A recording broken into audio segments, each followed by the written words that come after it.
Welcome back to my channel. You already know it's your boy Hood Diggity, the Rock Reactor, back with another video. Yes, sir. Before I proceed, let me know where you tapping in from. Let me know what country, what city, what mountain, what hill, what cave, what island, what planet, what universe. Let me know where you at. Represent your hood. Yes, sir. A world of love to my Ukraine, an abundance of peace to my Ukraine. As I stand with God, I will always stand with Ukraine. Yes, sir. Now, Ukraine, U.S. and Ukrainian negotiators wrap up new round of talks. Negotiators meet to advance revised peace plan. I'm gonna be honest with you guys. I gotta be honest. I ain't even gonna lie. I gotta be honest. I gotta keep it 100 with you guys. I'm scared for this plan. I'm scared and I'm pessimistic about this plan. I got negative feelings about this plan. And I pray to God every morning that I am wrong. I pray to God every morning that this turns out to be awesome. Okay? That this leads to peace. But I do not believe in Putin. I do not believe in anything that has to do with the Kremlin or Russia. I just don't trust it at all. And I think Trump is desperate. Trump is desperate to just want to get this over with at whatever cost. But he's not looking at long term. What's going to go on? He's trusting that Putin is going to do whatever he's going to do. And that Putin is actually going. He thinks that Putin is trustworthy. Basically it. But let's take a listen at this, guys. Let's take a look at what's going on. And before we do, guys, if you haven't already, make sure you subscribe to my channel, hit the notification bell, hit the like button. Any donations to my channel will be greatly appreciated. My PayPal account is on the screen. Let's get it. A delegation from Ukraine is in Florida for fresh talks with Trump administration officials. They're trying to move ahead with a U.S.-backed proposal to end the war in Ukraine. Secretary of State Marco Rubio spoke just moments ago as talks wrapped up. Much work remains, but today was again a very productive and useful session where I think additional progress was made. And we continue to be realistic about how difficult this is, but optimistic, particularly given the fact that as we've made progress, I think there is a shared vision here that this is not just about ending the war, which is very important. It is about securing Ukraine's future. Now, after meetings in And I like this guy, by the way. Rubio, he's a good dude. He has a good relationship with my president. He's a good dude, and I like what he said there. It's about securing the future of Ukraine. Let's hope that is. And he does say he's pessimistic about how difficult this is.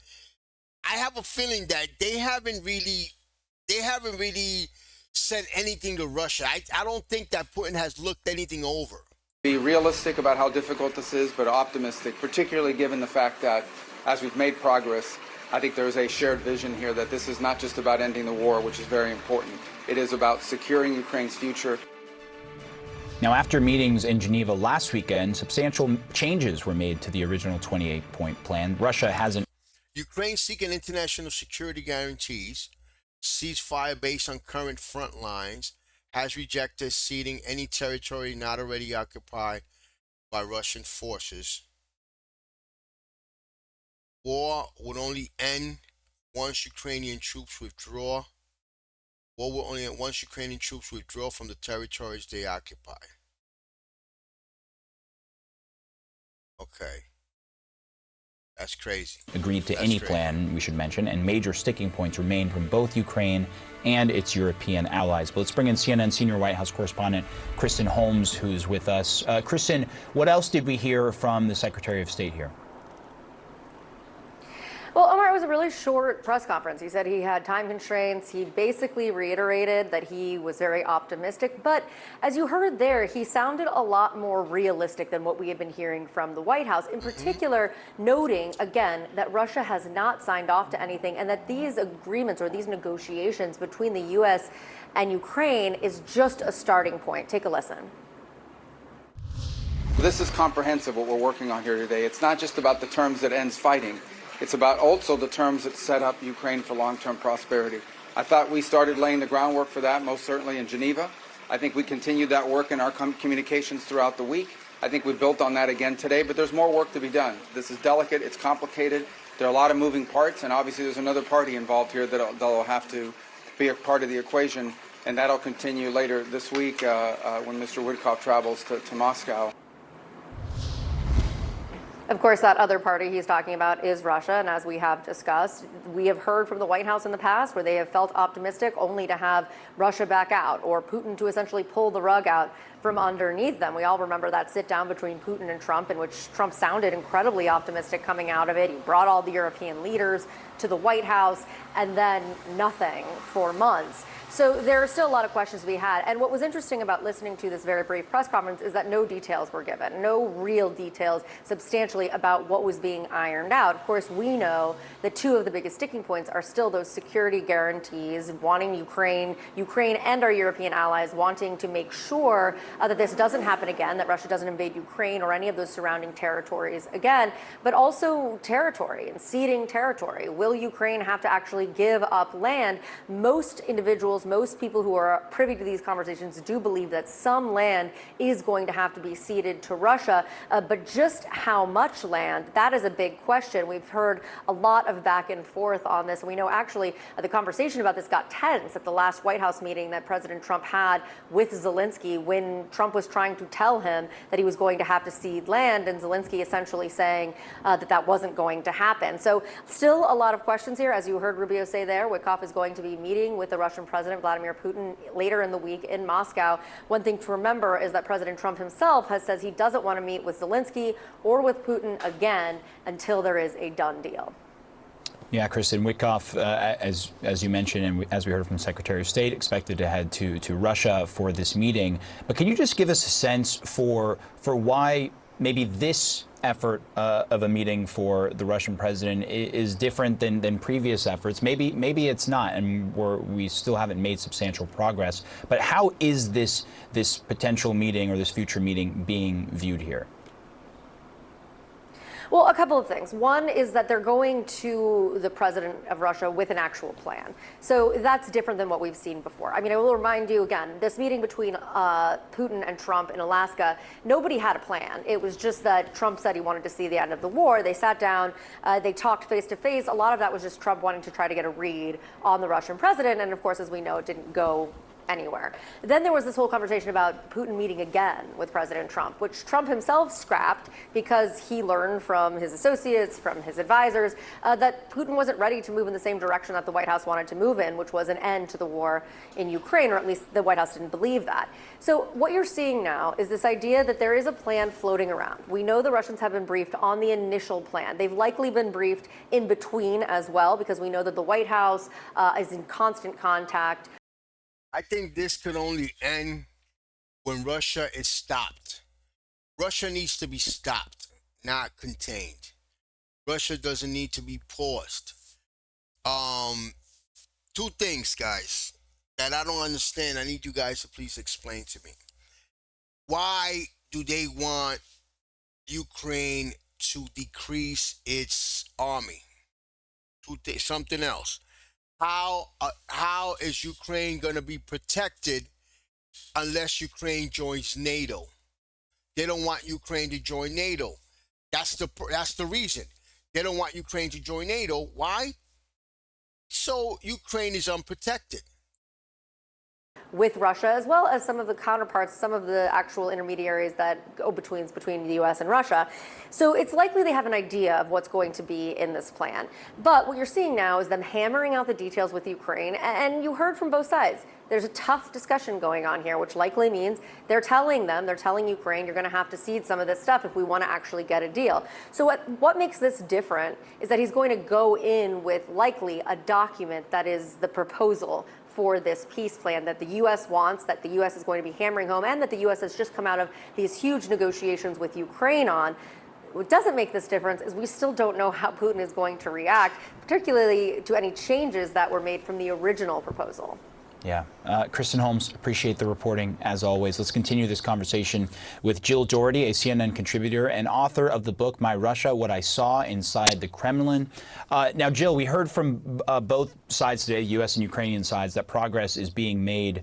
But at least in portions of the plan that had either crept out before, there were proposals potentially to cut off Ukraine's ability to join NATO, which of course is a big sticking point for Russia, potential ceding of land as well. I just wonder, are there any obvious places to you that you believe U.S. negotiators would start to ask of Ukraine at this point?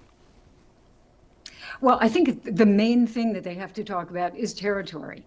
Yeah. Because if you look at both sides, Russia is saying essentially, the areas that we have tried to get but have not been able to, we want those.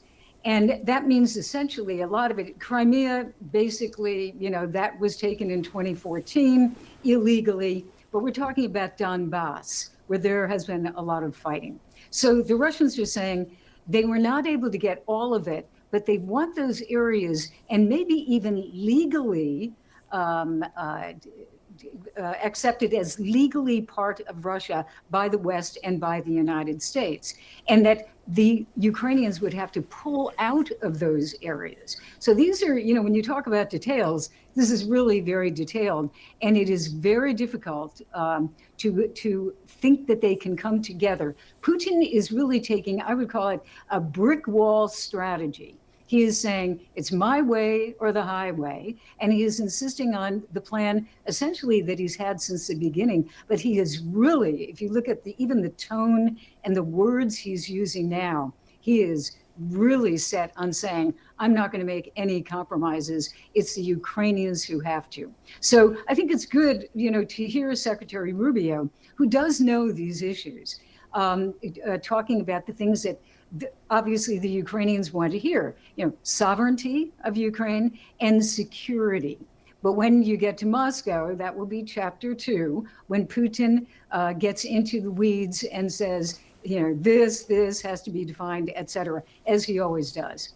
So, I guess at this point, the question is, we've had a lot of stops and goes, really, at various points of these potential peace talks. And I just wonder, how would you contextualize this moment and maybe any added significance it has versus other moments where it seemed as though Ukrainian peacemakers and Russian peacemakers might come to something, but then in the end, nothing ends up coming out of it. Strikes continue and the war goes on. Yeah, I think if you look at Ukraine right now, look at President. Which is what I think that's going to happen, guys. I think this war is going to continue. This war is going to continue.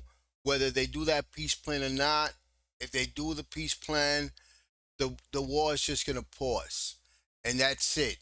Putin's going to clean his ass with that peace plan and just continue to fight, continue hitting Ukraine. He's not going to stop until he is stopped or he takes over Ukraine. And even when he invades Ukraine in its totality, he's still not going to stop because he's going to move into other countries, which is what we need to understand.